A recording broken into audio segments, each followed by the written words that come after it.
Donald Trump is offending the very people who elected him, almost as if he's not concerned about another election. Put it up full mass. New poll shows big trouble for the approval rating of Trump. Trump doesn't seem concerned. Trump appears to be failing in the eyes of a majority of American voters on nearly every single major issue. A majority of Americans, 53%, disapprove of the president's performance overall, with just 42% approving. It's amazing that 42% actually approve.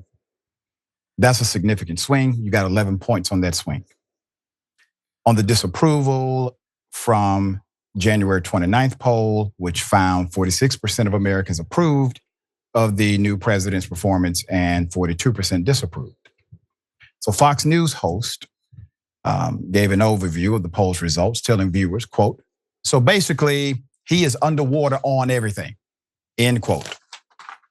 On one of the most strongly negative questions, 6% of voters opposed President Trump's plan to dismantle the U.S. Department of Education, 60%. Just 1 in 3 support it.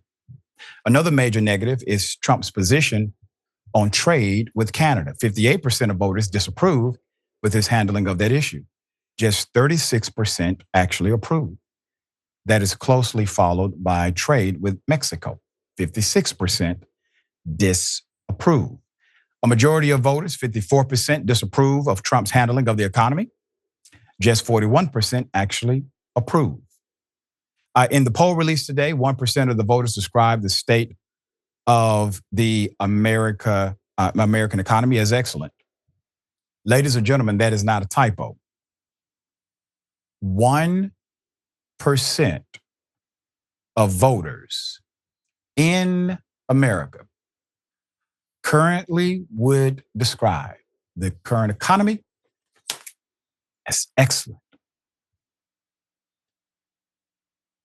But that's the reason they told us they voted for him.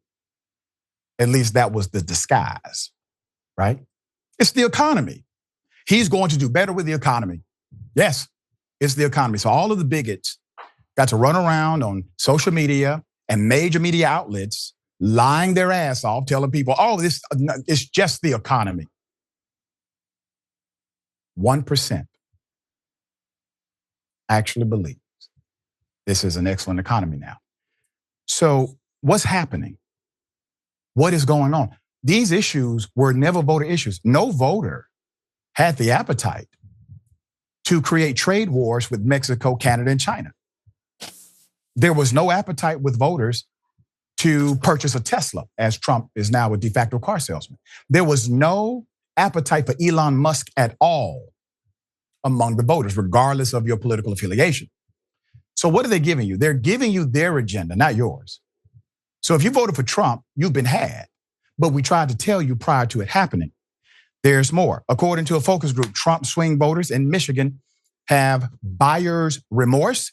Most Michigan swing voters, in the latest poll, focus group said that although they voted for Trump in November, they have objections, frustrations, and fears about his behavior since he returned to office. Well, look at that.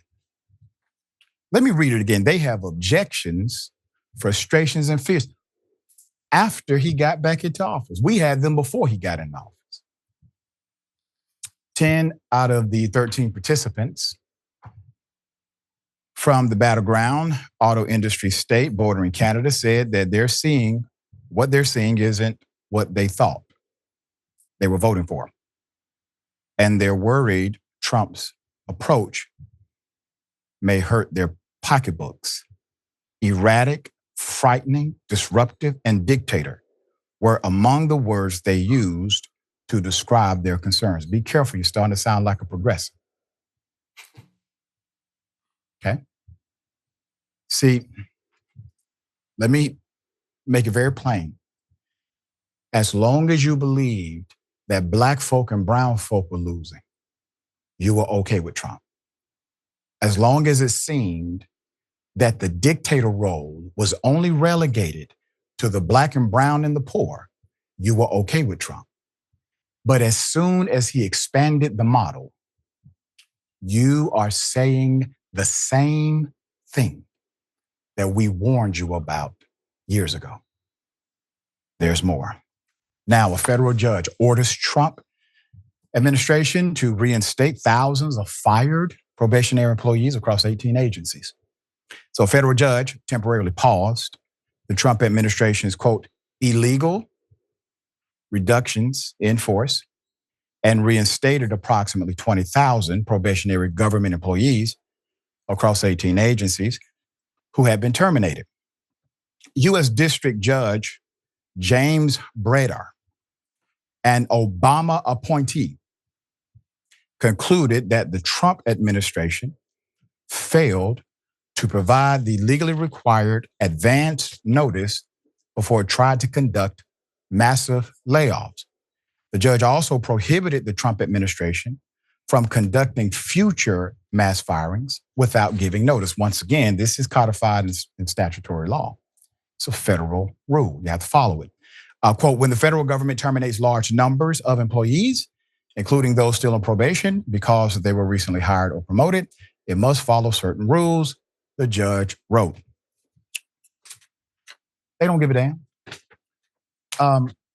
They don't care about you. They never did. They never did. And they took advantage of individuals who are part of certain communities. Let's be frank, Christian evangelical.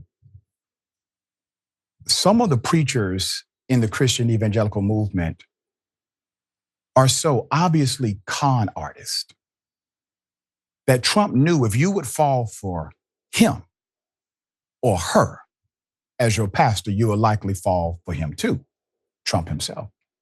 And he took advantage of you. Took advantage of it.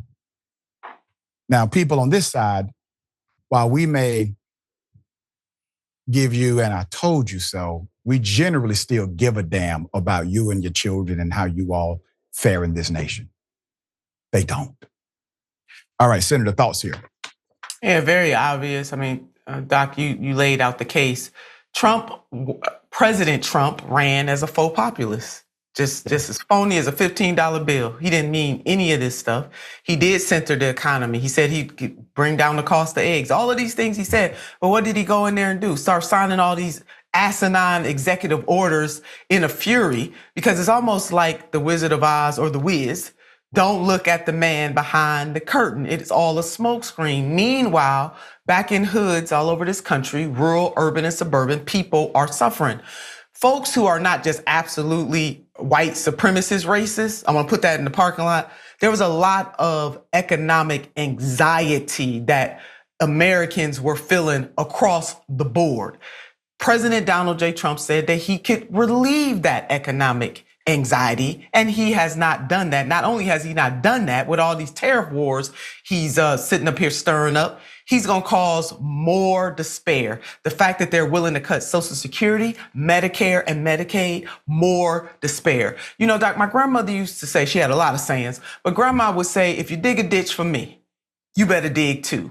So while you're right, some of the voters and some of the MAGA people who are indeed married to white supremacy thought it was just gonna be black folks and then brown folks. Oh no, but they got a surprise. So that's digging a ditch for us. They got to dig one for themselves. And then lastly, Doc, the Democratic Party bears some responsibility in the fact that we have Trump 2.0. In other words, if they were, when they controlled the House, the Senate, and the presidency, had put their power into action to ameliorate challenges, to uplift the people, to change material conditions, we wouldn't be in this situation that we are in today. So yes, President Donald J. Trump is a faux populist. Democrats on the other side are weak.